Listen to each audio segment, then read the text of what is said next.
Garang John knows he's lucky when he returns home without any violent incident. He's an active social media user, and many of his posts on Facebook have received negative comments. But Garang says it got worse when he faced threats himself. Those who send negative messages, those who send negative comments on my Facebook page, of course, they're everywhere, they're around, they're within. I was invited by a friend for a coffee. Then some of our youth saw me, and instead of, I thought they were like calling out my name to greet me, but when I start heading to them to shake their hand, they start throwing insults at me.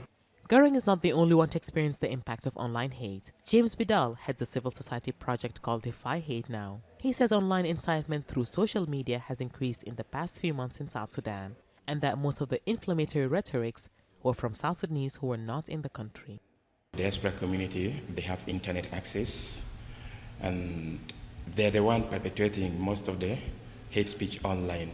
So the youth who are innocently in South Sudan are recruited to act on the basis of politics, ethnicity, and also tribes. So this is what is happening. This is the dynamic of hate speech that is happening in South Sudan.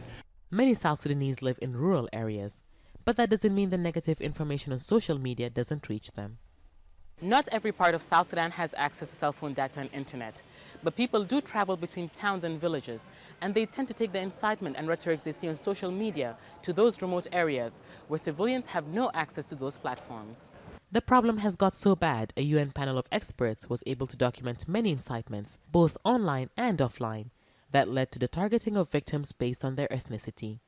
Some aid organizations were forced to pull their workers from the field for their safety. The problem is made worse by the fact that South Sudan has been at war for much of its existence.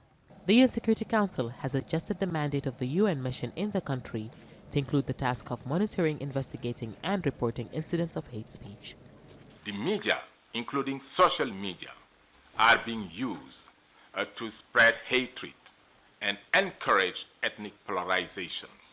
Inflammatory rhetoric, stereotyping, and name-calling have been accompanied by targeted killings and rape of members of particular ethnic groups. Garang says he hopes incidents like these will stop so that those who once benefited from social media can continue to get those benefits without being subjected to online hate speech. Hiba, Jazeera, Juba.